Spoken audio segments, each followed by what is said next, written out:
ሰላም ጤና ይስጥልን የተከበራችሁ ተመልካቾቻችን ዜና መከላከያን ይዘን ቀርበናል። ከዜናዎቹ ጋር መቶ አለቃ በላቸው ክንዴም።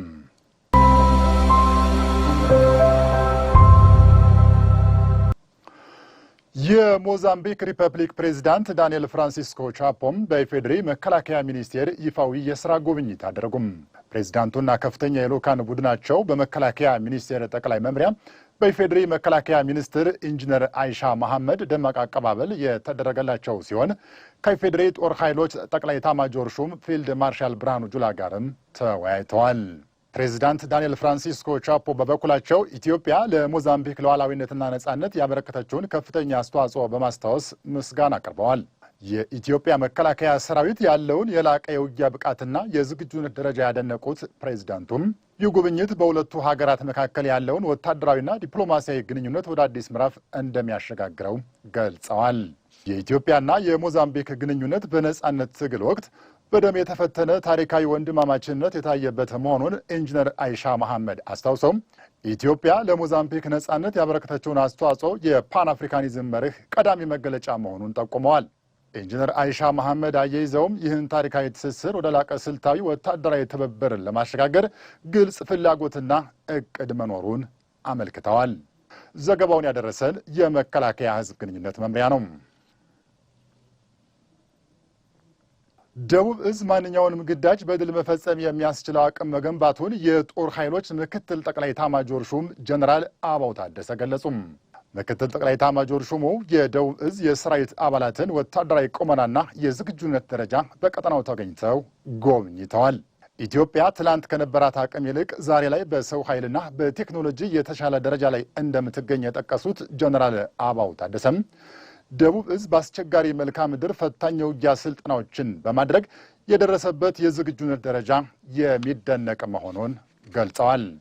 ደቡብ እዝ በተሰለፈበት የግዳጅ ቀጠና ሁሉ ኢትዮጵያን ከጀመረችው የልዕልና ጉዞ ለማደናቀፍ የሚደረጉ የጸረ ሰላም እንቅስቃሴዎችን እየመከተና እየደመሰሰም ሀገርን ማስቀጠል የቻለ አንጋፋ እዝ ስለመሆኑ የደቡብ እዝ አዛዥ ሌተናል ጀነራል ሰለሞን ኢተፋ ገልጸዋል።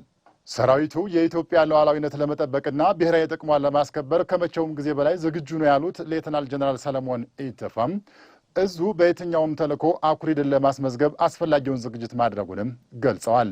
አብርሃም ዘውዱ እንደዘገበውም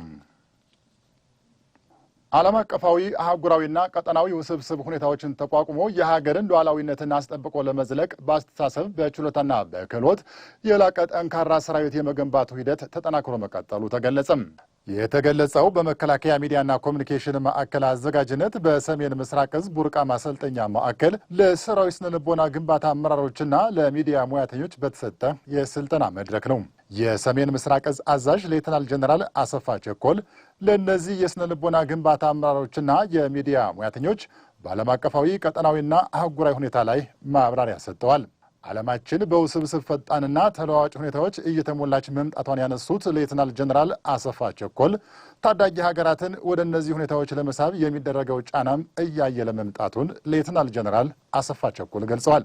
የሰሜን ምስራቅ እዝ አዛዥ ሌተናል ጀነራል አሰፋ ቸኮል አያይዘውም ለማንኛውም ግዳጅ ስኬት መሰረት የሆነውን የሰራዊት የአስተሳሰብ ግንባታ ስራ ማከናወን ቀጣይ ቁልፍ ተግባር መሆኑን አጽንኦት ሰጥተዋል። ስልጠናው ለሰራዊቱ ግዳጅ አፈጻጸም ስኬት የጎላ አስተዋጽኦ እንደሚያበረክትም ተጠቁሟል። ይህ በእንዲህ እንዳለ በአይነት በመጠንና ጥራት የሰራዊቱን ፕሮፌሽናል አስተሳሰብ የሚገነባም የስነ ልቦና መዋቅር መገንባቱን የምስራቅ እዝ አዛዥ ሌተናል ጀነራል መሐመድ ተሰማ ገልጸዋል። ሌተናል ጀነራል መሐመድ ተሰማ የመከላከያ ሚዲያና ኮሚኒኬሽን ማዕከል በጎንደር ለሚያሰለጥናቸው የስነ ልቦና ግንባታ አባላት በመከላከያ ሰራዊት ግንባታ ስትራቴጂ ሰነድና በሰራዊት ስነ ልቦና ግንባታ ጉዳዮች ዙሪያም ስልጠና ሰጥተዋል። የምስራቅ እዝ አዛዥ ሌተናል ጀነራል መሐመድ ተሰማ እንደገለጹት የስነ ልቦና ግንባታ ስራዎች የመከላከያ ሰራዊት ቁልፍ ሴቶችን በመተግበርና በማስተግበር በሰራዊቱ ማስረጽ ቀዳሚ ተግባሩ መሆን ይገባዋል። አስተሳሰብን ክህሎትንና ቁሳዊ አቅምን ደምሮ ዘመናዊነትን የተላበሰ ሰራዊት ለመገንባት ሳይንሳዊ አካሄዱንና መሳካት ያለባቸውን ግቦች ከስልጠናው መረዳት እንደቻሉ ሰልጣኞቹ ተናግረዋል። ዘገባው የጸጋዬ ገብሬና ያይተነው ወንዴ ነው። የዘመኑ ውጊያ ከጥይት ተኩስ ባሻገር በስነ ልቦና ላይ የሚካሄደው ጦርነት ያየለበት በመሆኑ ዘመኑን የሚመጥን የሰራዊት ስነ ልቦና ገንቢ አመራርና ሙያተኛ የማፍራቱ ሂደት ተጠናክሮ መቀጠሉ ተገለጸ። ለሰራዊት ስነ ልቦና ግንባታ አመራርና ለሚዲያ ሙያተኞችም በቡርቃ ወታደራዊ ማሰልጠኛ ሲሰጥ የቆየው ስልጠናም ተጠናቋል። ሰልጣኞቹ የሰራዊቱ ዓይንና ጆሮ ሆነው ድልን ከማብሰር በተጨማሪ የሰራዊቱን ስነ ልቦና በመገንባትና ፕሮፌሽናል ሰራዊት በመገንባት ሂደት የተሰጣቸውን ተልዕኮ በስኬት ሲፈጽሙ መቆየታቸውን የመከላከያ ሚዲያና ኮሚኒኬሽን ማዕከል ኃላፊ ሜጀር ጀነራል እንዳልካቸው ወልደ ኪዳን ገልጸዋል። የመከላከያ ሚዲያና ኮሚኒኬሽን በሰላምም ሆነ በጦርነት ጊዜ በሰራዊታችን ስነ ልቦና ግንባታ የምናካሄድበት አፍራሽ ፕሮፓጋንዳዎችን የምንመከትበትና ለተቋማዊ የገጽታ ግንባታ ስራ የምንጠቀምበት አንዱ መሳሪያችን ነው። ስለሆነም ሰራዊቱ በየጊዜው የሚያስመዘግባቸውን ስኬቶች የዕለት ተዕለት የሰራዊቱን ገድልና ድሎች በምስልና በጽሑፍ ተሰንደው እንዲቀመጡ ለማድረግ የጀመርነውን ርብርብ አጠናክረን መቀጠል ይኖርብናል። የሚዲያና ኮሚኒኬሽን ሙያተኞቹ የዘመኑን ውጊያ የሚመጥንና በእውቀት የዳበረ ድልን በማብሰር የሰራዊቱን ጀግንነትና አይበገሬነት እየዘገቡና እየተዋጉ ታሪክን ለሕዝብ እያደረሱ በመሆናቸው ሊኮሩ እንደሚገባቸው የተናገሩት ሜጀር ጀነራል እንዳልካቸው ወልደ ኪዳን በቀጣይም ይህንን ተግባራቸውን አጠናክረው መቀጠል እንዳለባቸውና ይህንንም ወደ ተግባር ለመቀየር የሚያስችል አቅም እየጨበጡ መምጣታቸውን ተናግረዋል። የመከላከያ ሰራዊታችን ከውስጥም ይሁን ከውጭ የሚነሱ የጥፋት ኃይሎችን በመመከት ረገድ የማይተካ መስዋዕትነትን እየከፈለና በዚሁም አገሩን ያጸና የድል ሰራዊት ነው። ስለሆነም በሰራዊታችን ጀግንነት፣ አይበገሬነትና አገር ወዳድነት ዙሪያ የተለያዩ መጣጥፎች፣ ሚዲያ ዘገባዎችን፣ ዶኩሜንተሪዎችንና ምስሎችን ይዘን በመቅረብ በተቋሙ የሰራዊት ግንባታ አይተኪ አስተዋጽኦ ማበርከት እንችላለን። ለዚህ ደግሞ በየጊዜው ተመጣጣኝ አቅም እየፈጠሩ መሄድ ስለሚገባ እናንተም አቅማችሁን እየገነባችሁ ትቀጥሉ ዘንድ አደራ እላለሁ። በአማራ ሚዲያና ኮሚኒኬሽን በወሎ ዩኒቨርሲቲ መምህራን እንዲሁም በመከላከያ ሰራዊቱ ጀነራል መኮንኖች የተሰጠው ይህ ስልጠና ቀጣይ ስራን የሚያሳድግ አቅም መፍጠሩንና በንድፈ ሐሳብና በተግባር ተደግፎ መካሄዱን የስልጠናው አስተባባሪ ኮሎኔል መንግስቱ ጌታንጋ አውስተው ስልጠናው በተያዘለት እቅድ መፈጸሙን በሪፖርታቸው ገልጸዋል። የማሰልጠኛ ማዕከሉ ኃላፊ ኮሎኔል ግርማ ሰዩም በበኩላቸው የስነ ልቦና ግንባታ ስራዎች ሰልጣኙ ለማሰልጠኛው አርአያ የሚሆን የዲሲፕሊንና የትምህርት አካሄድ እንደነበረው ምስክርነታቸውን ሰጥተዋል። ዘገባው ያስቻለው ኛኞቼ ነው። የመቻል ስፖርት ክለብ በተለያዩ ጊዜያት ያገኛቸውን ዋንጫዎችና ታሪኩን የሚገልጹ ፎቶግራፎችን ለመከላከያ ሰራዊት ወታደራዊ ቅርስና ሙዚየም አስረከበም። የስፖርት ክለቡ አባላትና አመራሮች ወታደራዊ ሙዚየሙንም ጎብኝተዋል። ማርታ ግርማ ተጨማሪ አላት። የመቻል ስፖርት ክለብ በተለያዩ የሀገር ውስጥ ውድድሮች የተቋማችንን ስምና ክብር ከማስጠበቁ ባሻገር በዓለም አቀፍ ውድድሮችም ሰንደቅ ዓላማችን ከፍ ብላ እንድትውለበለብ በማድረግና የሀገራችንን ስም በማስጠራት ሰራዊታችንን እያኮራ የሚገኝ መሆኑ ይታወቃል። የስፖርት ክለቡ ለመከላከያ ሰራዊት ወታደራዊ ቅርስና ሙዚየም ጥናት አስተዳደር ያስረከባቸው ቅርሶችም በ1958 ዓመተ ምህረት 50 አለቃ ምንዳ ጀግናው በፈረስ ዝላይ ውድድር አሸናፊ የሆነበትን ዋንጫ ጨምሮ ክለቡ በእግር ኳስ፣ በአትሌቲክስ፣ በቮሊቦል ቡድኖች ውጤታማ የሆነባቸውን ዋንጫዎችና የክለቡን ጉዞ የሚያሳዩ የተለያዩ ፎቶግራፎችን ነው። ክለቡ ታሪኩን የሚገልጹ ቅርሶቹን ለሙዚየሙ ማስረከቡ በሰራዊት ግንባታ ሂደቱ ላይ የጎላ ሚና እንደሚያበረክት የመከላከያ ሰራዊት ወታደራዊ ቅርስና ሙዚየም ጥናት አስተዳደር ዳይሬክቶሬት ዳይሬክተር ሜጀር ጄኔራል ጥሩያ ሰፌ ተናግረዋል። ሰራዊት ግንባታችን 118 ዓመት 119 ዓመቱን እያያዘ ነው። ይሄ ስፖርቱ ደግሞ እንግዲህ 86 ዓመት ቀላል አይደለም ማለት ነው።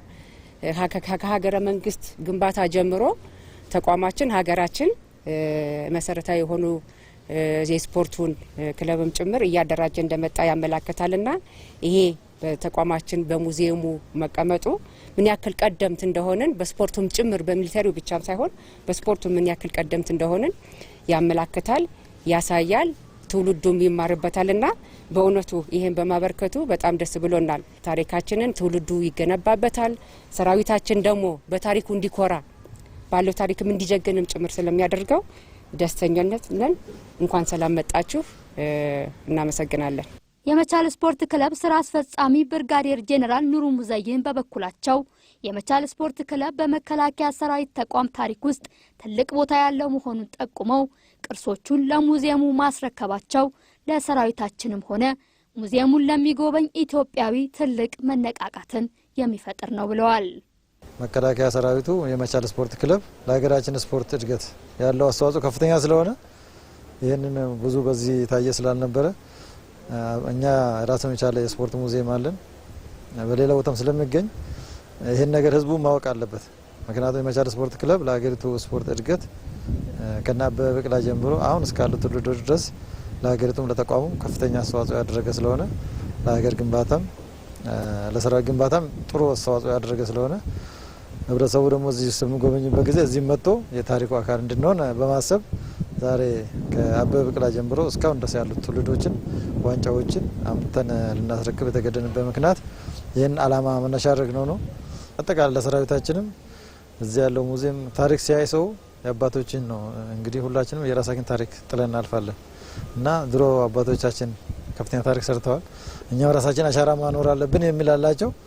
በተለይ ደግሞ መቻል የሚታወቅባቸው ድሮ የተለያዩ ስፖርት አይነቶች አሉ። ያለ መድገም እኛ 82ኛ ዓመታችን ነው ዘንድሮ መቻል እንደ መቻል ተቋቋመ። በዚህ 82 ዓመት ደግሞ የሰራቸው ስራዎች ተመልሰው የሚያይበት የራሱን ታሪክ የሚሰራበትን ስለሆነ ለሰራዊታችንም መቻል ምን ሚና ነበረው ለሀገር ልማት ለሀገር እድገት የሚለውን ያሳያል። ለስፖርተኛም ደግሞ ከዚህ ተምሮ የራሱን ሚና እንዲወጣ የራሱን ታሪክ እንዲሰራ የሚያነሳሳው ነው። ብርጋዴር ጄኔራል ኑሩ ሙዘይን አክለውም ዛሬ ያስረከብነው ቅርስ እንደመነሻ ሲሆን በቀጣይ የተለያዩ የክለቡን ታሪክ የሚገልጹ ቅርሶችን የምናስረከብ ይሆናል ብለዋል። ሙዚየሙን የጎበኙ የመቻል ስፖርት ክለብ አባላት በሰጡት አስተያየት በጉብኝታቸው የሰራዊታችንን ታሪክ የሚያሳዩ ቅርሶች በአግባቡ ተደራጅተው በመመልከታቸው አድናቆት እንደፈጠረባቸው ጠቁመው ታሪክ በማስመዝገቡ ረገድ በስፖርቱ ዘርፍ የምናደርገው እንቅስቃሴ ትልቅ መነሳሳትን ፈጥሮብናል ብለዋል። መከላከያ ሙዚየም እዚሁ ሰፈራችን ራሱ እንዳለ አናውቀውም ነበርና እንደ አጋጣሚ አዲስ ነው አሁን ቅርብ የተሰራ የሎጂስቲክስ ምናምን ነበር የሚመስለንና አሁን ግን ስናይ ታሪካችን የአባቶቻችን ታሪክ ሙሉ እዚህ ውስጥ ከመዛግብታት ጀምሮ በጣም የተለያዩ ነገሮች እንዳሉና አሁን ጉብኝት አድርገናል። አገር ውስጥና በውጪ በመናደርጋቸው ውድድሮች ሻምፒዮን በመሆን የዚህ ቅርስ ተካፋይ መሆን ዋንጫችንንና ውጤታችንን በታሪክ መዛግብት ውስጥ እንደ ድሮ እንደ አባቶቻችን እንደ ወይም እንደ አበበ ቢቂላ እንደ ሙሉ ጽፈርቴ እንደ ማሞ ወልዴ የተለያዩ ውድድሮች በወንድም እግር ኳስም አለ በቮሊቦል አለ እንደነዛ ታሪካችንን ጽፈን እዚህ ውስጥ ማስቀመጥ አለብን ብለን በጣም ከፍተኛ ሞራል ተነሳስቶነት ይሰማናል። የኋላሽ ያበረታሻል። የትውልድ ቅብብሎሽ አይደል? ጀግንነት በአባቶቻችን ወኔ ትልቅ ፋይዳ አለው። ለምን ማንኛውም ሰው ታሪክ ሲሰራ ታሪኩ እንዲህ ተሰንዶለት በተከበረ ቦታ ሀገር አክብራው በክብር ከትውልድ እስከ ትውልድ ተላልፈው የሚታይለት ስለሆነ ሁሉም ታሪክ ለመስራት በቃ ባለው አድምቶ ይሰራል። ጀግኑ እንትን ይላልና እንደዚህ በትልቅ ሙዚየም በመከላከያ በሀገር ደረጃ መቀመጡ ትውልድን ያነሳሳል። ለተሻለ ውጤት እንዲነሳሳ እንዲሰራ እንዲጥር ያደርጋል። እኛ በጣም የሚያነሳሳ ነገር ነው። የተሻለ ነገር አምጥተን እዚህ ሀገር ውስጥ ብቻ ሳይሆን ከሀገር ውጭ ባለው ውድድሮች የተሻሉ ውጤቶችን አምጥተን ያመጣነውን ውጤት ደግሞ እንደዚህ አይነት ኤግዚቢሽን ላይ እንዲቀመጥልን እንፈልጋለን። የመከላከያ ሚዲያና ኮሙኒኬሽን ማዕከልን ጨምሮ የተለያዩ የሰራዊታችን ክፍሎች አስቀምጠው ያቆዩትን ቅርስ ለመከላከያ ሰራዊት ወታደራዊ ቅርስና ሙዚየም ጥበቃ አስተዳደር ዳይሬክቶሬት ማስረከባቸው ይታወሳል። የሴቶችን ሁለንተናዊ ተሳትፎ በማጠናከር የተጀመሩ አበረታች ጥረቶችን ማስቀጠል እንደሚገባም በሰሜን ምዕራብ እዝ ጠቅላይ መምሪያ ሴቶችና ማህበራዊ ጉዳይ በተዘጋጀ የምክክር መድረክ ላይ ተገለጸም። እዙ የሴቶችን ሁለንተናዊ ተሳትፎ የማረጋገጥ ተግባር ከማከናወኑም ባሻገር የሰራዊቱ ቤተሰብ ተደራጅተው ራሳቸውን እንዲችሉ ለማድረግ አርአያነት ያለው ተግባር ማከናወኑን የመከላከያ ሴቶችና ማህበራዊ ጉዳይ ዳይሬክቶሬት ዳይሬክተር ብርጋዴር ጄኔራል ሁሉ አገረሽ ድረስ ተናግረዋል። የሰሜን ምዕራብ እዝ ሴቶችና ማህበራዊ ጉዳይ ኃላፊ ኮሎኔል ሰብለ ሙሉጌታ በበኩላቸው ሴት የሰራዊት አባላትን በሁለንተናዊ መስክ ለማብቃት አደረጃጀቱን የማጠናከር ስራ እየተሰራ ስለመሆኑን ጠቁመዋል። ዘገባው የሰሜን ምዕራብ እዝ ሚዲያ ክፍል ነው። ተመልካቾቻችን ዜና መከላከያን በዚሁ አበቃን። ቀሪ የመከላከያ ቴሌቪዥን ፕሮግራም ዝግጅቶች ይቀጥላሉ። አብራችሁን ቆዩ።